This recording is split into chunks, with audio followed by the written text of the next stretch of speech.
everyone, how are you all? Ma'am, we all are fine. So again, welcome to all of you in our platform. चलिए जी, आज है हमारी second class of CA foundation. CA का बच्चा हो चाहे CMA का फाउंडेशन का बच्चा होना चाहिए, दोनों के लिए बिजनेस इकोनॉमिक्स में कोई डिफरेंस नहीं है। चलिए, कल हमने बहुत कुछ पढ़ा, तो firstly I will recall all the things what we have done in our last class. तो हमने लास्ट क्लास में पेपर पैटर्न डिस्कस किया था, एग्ज़ाम के बारे में देखा था, पेपर के बारे में थोड़ा सा समझा था कि कितने क्वेश्चंस होते हैं, कितने BCK के क्वेश्चंस होंगे, कितना बिजनेस इकोनॉमिक्स का क्वेश्चन होगा, क्या कोई नेगेटिव मार्किंग भी होगा। तो ये सारी चीज़ें हमने समझ लिया था। अब बात आती है उसके बाद कि मैम उसके बाद आपने क्या कराया था। उसके बाद मैंने आपको बताया था कि हम जो सब्जेक्ट उठा रहे हैं इसे हमें क्यों पढ़ना है, एक CA को इसका रिक्वायरमेंट क्यों लगता है। उसके बाद हमने देखा कि बिजनेस इकोनॉमिक्स में टोटल कितना चैप्टर्स हैं एंड BCK में टोटल कितना चैप्टर्स है। हम चैप्टर पढ़ेंगे, साथ साथ हम DPP करेंगे, पार्ट टेस्ट करेंगे, फुल टेस्ट करेंगे, ऑल इंडिया टेस्ट करेंगे।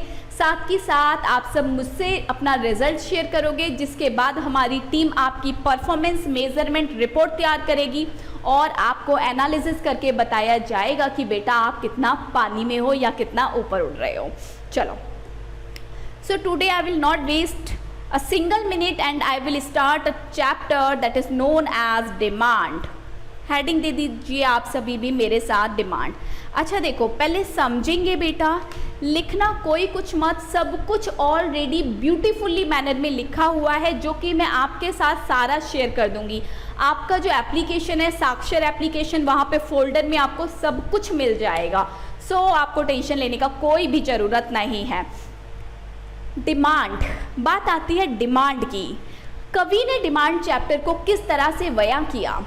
हु आई एम कवि नाउ। चलो, डिमांड क्या होता है, अब मैं आपको बताऊंगी बेटा कि डिमांड क्या होता है, लेकिन आप में से कुछ बच्चों के माइंड में एक आंसर जरूर आया कि मैम डिमांड वो होता है जो हम मांगते हैं, बात गलत नहीं है, बात 100 आने सच है बेटा। जो आप मांगते हो ना वही तो डिमांड होगी, ये बात एकदम सही है। बट इस चीज़ को थोड़ा एलोबोरेट करके समझेंगे। सबसे पहले आप मुझे ये बताइए कि डिमांड चैप्टर कौन पढ़ रहा है। एक दुकानदार को डिमांड चैप्टर पढ़ना है या जो ग्राहक है उसको डिमांड चैप्टर पढ़ना है। बात समझ रहे हो मेरी। दिस इज माई बिजनेस, चलो, and you all are my customer for the time being. बाकी आप सब जानते हो, you all are my family, you all are my student, you all are my छोटा भाई बहन, नन्हा मुन्ना बच्चा। चलो, तो यहाँ पे क्या होता है कि अब मैं एक टीचर हूँ और मैं आप सबको अपना प्रोडक्ट बेच रही हूँ। दिस इज़ नॉट प्रोडक्ट, ये आप सब भी जानते हो, this is a service, but still I am calling this a product. Now I am selling my product to all of you बेटा। अब मेरा प्रोडक्ट क्या है, CA फाउंडेशन का इकोनॉमिक्स ले लो भैया, CA फाउंडेशन का इकोनॉमिक्स मेरे से ले लो। CA फाउंडेशन का इकोनॉमिक्स मैं आपको बेच रही हूँ, you all are my customer. Now मेरे माइंड में आएगा कि कितना लेक्चर बिच जाएगा, बच्चा क्या चाहेगा, बच्चा कैसा लेक्चर चाहेगा, उसे कैसा लेक्चर चाहिए, हैंड रिटन नोट्स चाहिए कि नहीं चाहिए, DPP चाहिए कि नहीं चाहिए, पार्ट टेस्ट मांगता कि नहीं मांगता, फुल टेस्ट मांगता कि नहीं मांगता, आखिरकार बच्चा चाहता क्या है। ये चीज़ मेरा हेडेक है सोचना या आपका हेडेक है सोचना। मैम आपका हेडेक है सोचना, क्योंकि बिजनेस आपका है, आपको बिजनेस चलाना है, तो आपकी रिस्पॉन्सिबिलिटी बनती है मैम कि आप एनालिसिस करो कि हम क्या चाहते हैं। सो हमेशा याद रखना कि जो डिमांड चैप्टर है इसको रीड आउट हमेशा कौन करता है, एक दुकानदार, एक सेलर, एक डिस्ट्रीब्यूटर, एक प्रोड्यूसर, एक कंपनी। हम लोग इस चैप्टर को रीड आउट करते हैं ताकि हमें पता चले कि जो मार्केट में कंज्यूमर बैठा है, जो मार्केट में ग्राहक बैठा है, वो क्या चाहता है, वो कैसा प्रोडक्ट चाहता है। वो जैसा प्रोडक्ट चाहेगा हमें वैसा ही तो बनाना पड़ेगा। अगर हम वैसा नहीं बनाएंगे तो क्या आप सभी हमारा प्रोडक्ट खरीदोगे? No, not at all. तो इसीलिए डिमांड चैप्टर को किसके पॉइंट ऑफ व्यू से पढ़ा जाएगा, लिखिए, demand will study from the point of view of the producer oblique seller oblique distributor। मतलब जो देने वाला है, जो मार्केट में बेचने वाला है, उसके पॉइंट ऑफ व्यू से हम इस चैप्टर को रीड आउट करेंगे, ना कि हम ग्राहक के पॉइंट ऑफ व्यू से। ग्राहक के तो माइंड सेट को रीड आउट करेंगे कि वो चाहता क्या है। रीड कौन करेगा? प्रोड्यूसर। स्टडी कौन करेगा? प्रोड्यूसर। किसके माइंड सेट की स्टडी की जाएगी? किसके बिहेवियर की स्टडी की जाएगी? कस्टमर के। लिखिए आगे, in this chapter producer will study consumer mindset। हम कंज्यूमर के माइंड सेट को स्टडी कर रहे हैं कि आखिरकार कंज्यूमर चाहता क्या है। अगर मैं इकोनॉमिक्स पढ़ाने के लिए यहाँ आई हूँ तो बच्चा किस तरह से इको पढ़ना चाहता है, ये सब मुझे सोचना पड़ा था, पूरा डिज़ाइन करना पड़ा था। उसके बाद मैं आप सबके सामने आई थी, तभी तो आज मेरा प्रोडक्ट मार्केट में सेल हो रहा है। चलिए आगे बढ़ते हैं। ये तो आपको समझ आया कि डिमांड किसके पॉइंट ऑफ व्यू से पढ़ी जाएगी और पढ़ेगा कौन? पढ़ने वाला है प्रोड्यूसर। किसका point of view read out किया जा रहा है? कस्टमर का। याद रखना, इंपॉर्टेंट बात है। बड़ी बात जब निकलती है तो दूर तक जाती है, प्लीज़ माइंड में बैठा के रखा करो।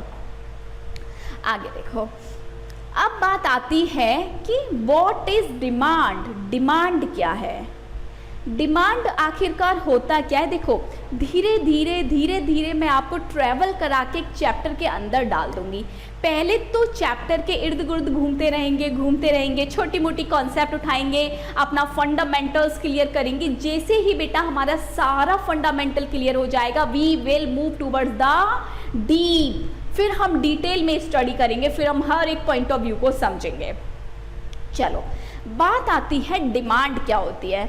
आप में से किसी एक बच्चे ने मुझे बोला, मैम जो हमारी मांग होती है दैट इज आवर डिमांड। चलो मैं क्वेश्चन पुट करती हूँ आप सबके सामने, सोचिएगा, आंसर कीजिएगा।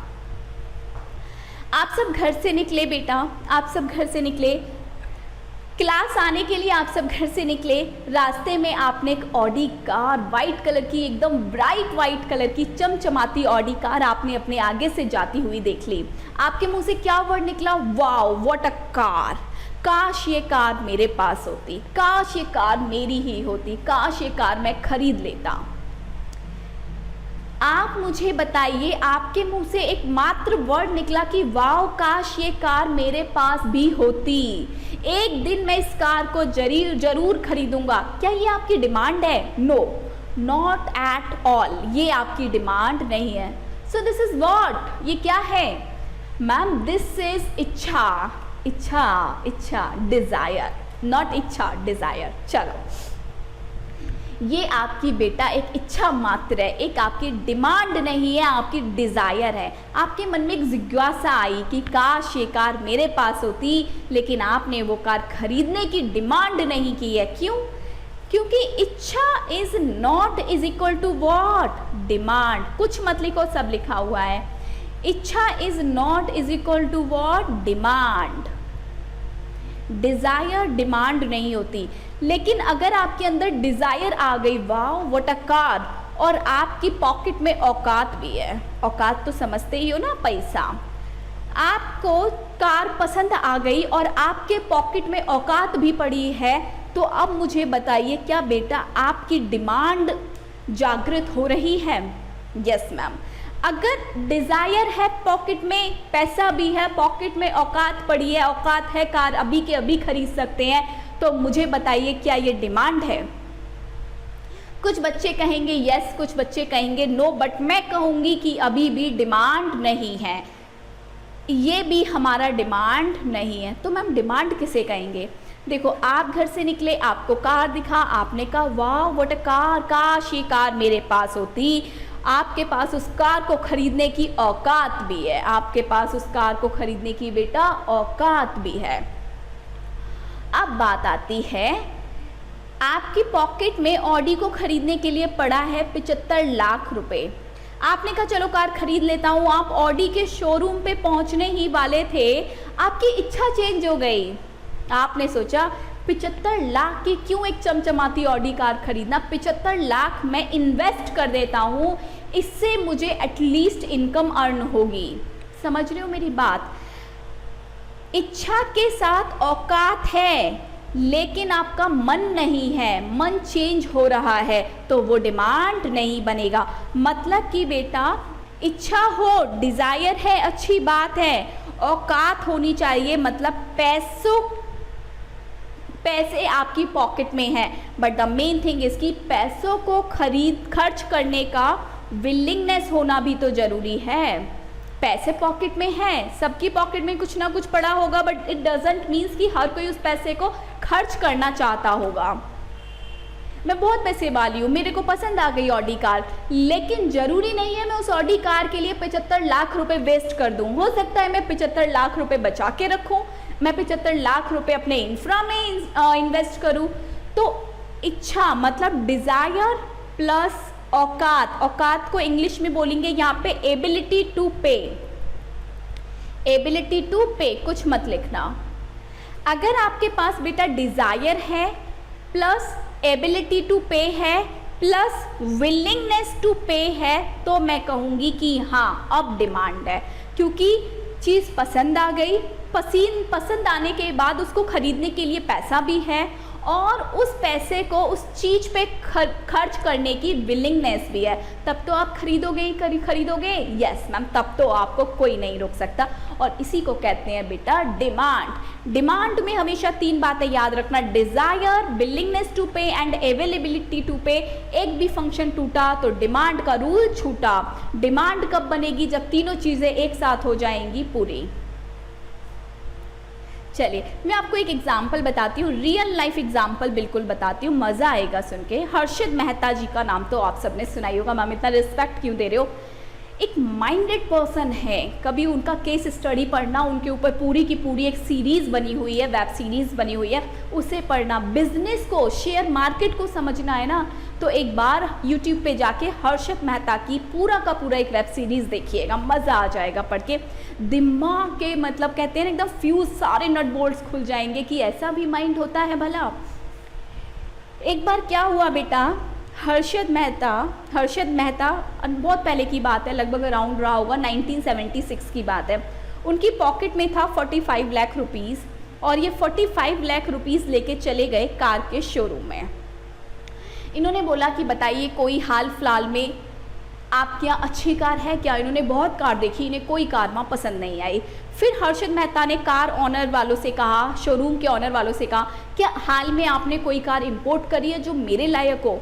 तो शोरूम के ऑनर ने कहा हाँ एक कार हमने इंपोर्ट की है, बट वो कार हम ऑलरेडी किसी को बेचने की कमिटमेंट कर चुके हैं, हम जुबान दे चुके हैं किसी और को। तो हर्षित मेहता ने कार ऑनर वालों से कहा क्या आपने कुछ पैसा भी लिया है एडवांस? शोरूम वाले ने कहा जी नहीं, हमने कोई पैसा एडवांस नहीं लिया, लेकिन हमने अपनी जुबान दी है।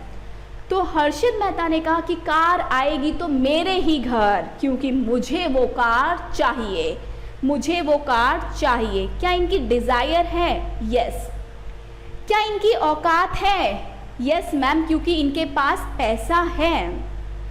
तीसरी बात, जिस कार को ये लेना चाहते हैं क्या वो कार अभी इनको मिल रही है? नो मैम, क्योंकि शोरूम में कार नहीं है। लेकिन इन्होंने शोरूम वाले को बोला रियल लाइफ बात कि 45 लाख की कार है ना, ये पकड़ो 55 लाख रुपए, 45 लाख कार के, 10 लाख आपकी जुबान के, क्योंकि जुबान भी फ्री में नहीं दी जाती, जुबान की भी अपनी एक कीमत होती है। बात समझ आई? कितनी बड़ी बात बोल गए वो। मुश्किल से 30 सेकंड का ये डायलॉग रहा होगा और उन्होंने इतनी बड़ी बात बोल दी। तो यहाँ पे देखो डिज़ायर भी है, पैसा भी है, प्लस उस पैसे को खर्च करने का विलिंगनेस भी है। तो अब मैं कह सकती हूँ कि हर्षित मेहता जी की ये डिमांड भी है, हर्षित मेहता की ये डिमांड है। चलिए आगे बढ़ते हैं। आइए पहले नोट से साथ साथ कोरिलेट करेंगे, ICI के मॉड्यूल से साथ साथ कोरिलेट करेंगे, सो दैट आपको फीका फीका ना लगे। फीका तो लगने ही नहीं देंगे। चलो ये एग्ज़ाम में बहुत काम आने वाले हैं नोट्स बेटा, पॉकेट समरी नोट्स भी मैं इसे बोलती हूँ, एग्ज़ाम में बहुत काम आएगा, मज़ा आ जाएगा। तो डिमांड अभी हम पढ़ रहे हैं, देखो इलास्टिसिटी से अभी मुझे कोई मतलब नहीं है, अभी मैं आपको क्या पढ़ा रही हूँ, सिर्फ और सिर्फ डिमांड। डिमांड का मीनिंग क्या होता है, डिज़ायर, एबिलिटी टू पे, विलिंगनेस टू पे। अगर ये तीनों चीज़ें एक साथ आपको मिल रही है दैट मीन्स आप डिमांड कर रहे हो, आप डिमांड कर रहे हो। एट अ सर्टेन प्राइस, हर चीज़ को खरीदने का एक प्राइस होता है कि नहीं, yes. At a place, goods को सर्विसेज को अवेल करने का एक प्लेस होता है कि नहीं, यस।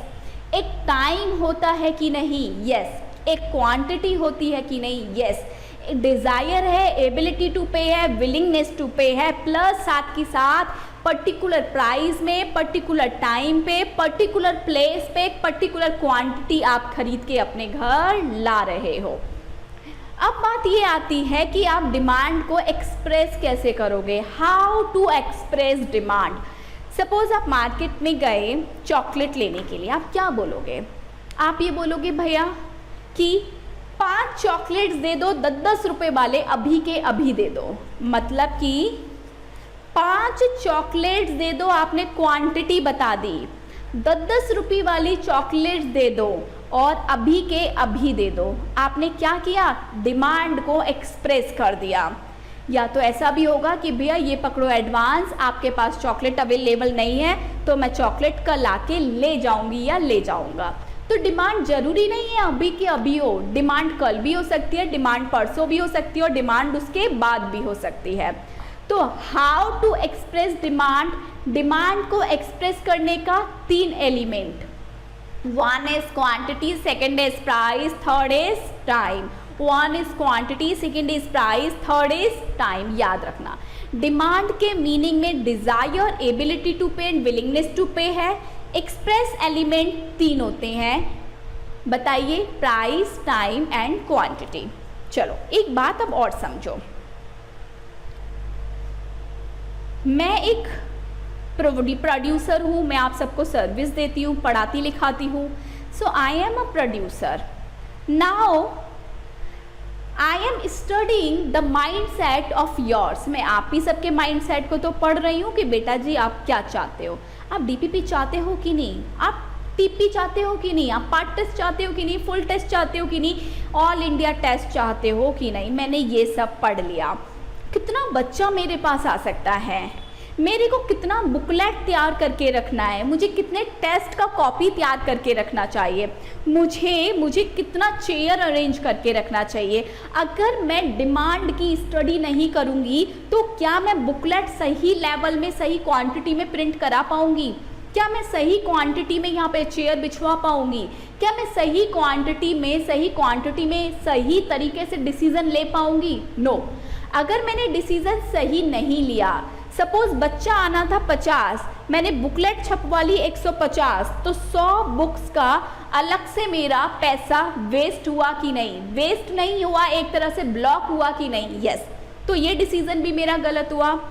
अगर बच्चा आना था 50, मैं बुक्स बनवा के बैठी हूँ 25, तो ये डिसीजन भी मेरा गलत हुआ। इसीलिए सही डिमांड एनालिसिस करना प्रोड्यूसर के लिए बहुत ज़्यादा ज़रूरी है, क्योंकि उसी के ऊपर उसका बिजनेस का डिसीजन डिपेंड करेगा। चलो इतनी बात सबको समझ आती है? Yes ma'am. आगे बढ़ जाते हैं। अब नोट्स पे मत आइए, पहले आइए ICAI के मॉड्यूल से। देखो आराम आराम से प्यार से करेंगे, कोई जल्दबाजी नहीं है।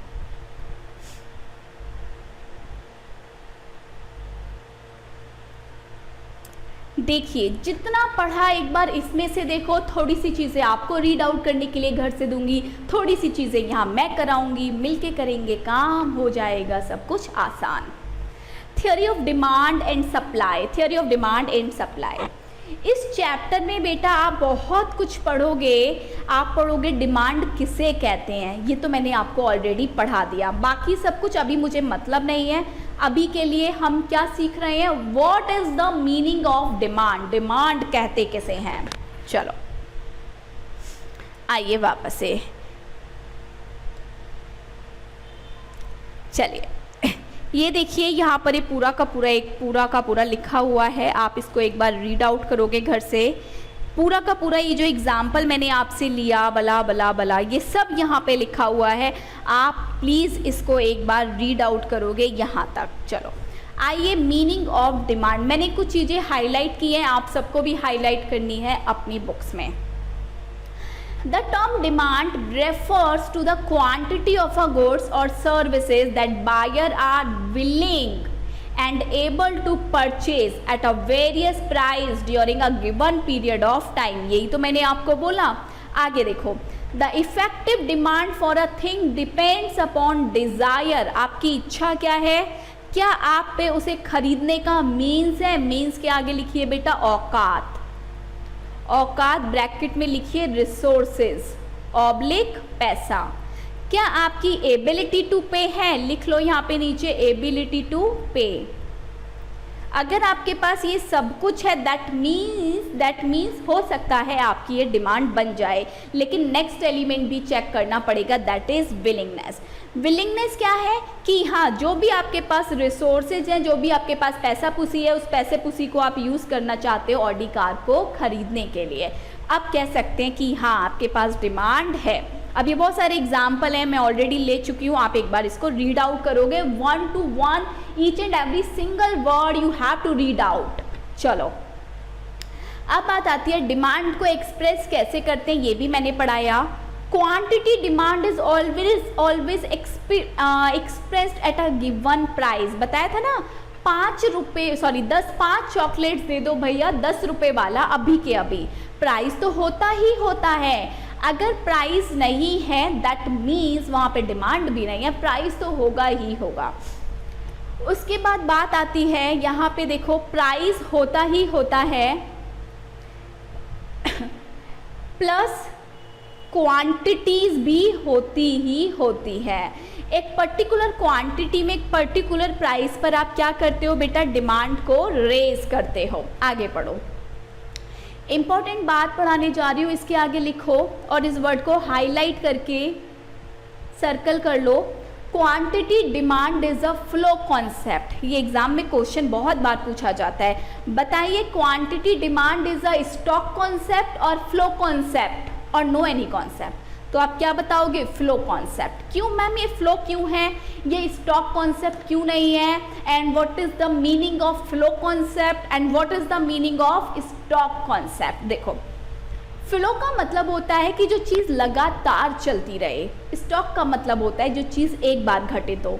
डिमांड, आज चॉकलेट खा ली तो क्या गारंटी है कि कल चॉकलेट नहीं खाओगे, क्या गारंटी है कि आने वाले 10 साल तक डिमांड इरेज नहीं करोगे।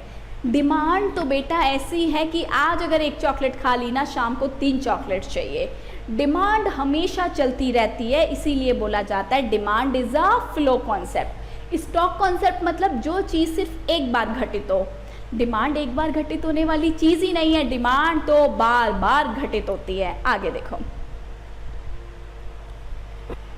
In short by demand we mean the various quantity of a given commodity or services which consumer would buy in one market during given period of time at a various price at a various quantity वगैरह वगैरह वगैरह। ये सब क्या है हमारे, आगे लिख लो, elements of demand. Elements of demand जो कि हम ऑलरेडी रीड आउट कर चुके हैं। इतनी बातें आप सभी को समझ आती हैं? Yes ma'am. लिखने का कुछ भी ज़रूरत नहीं है, ये नोट्स है ना। देखो, पहला पॉइंट क्लियर, सब याद रखो, घर जाके बार बार रिवीजन करो, एक बार स्टडी मैट पूरा डिटेल में पढ़ो, उसके बाद छोटे छोटे कॉन्सेप्ट्स अपने हैंड नोट से कवर करो।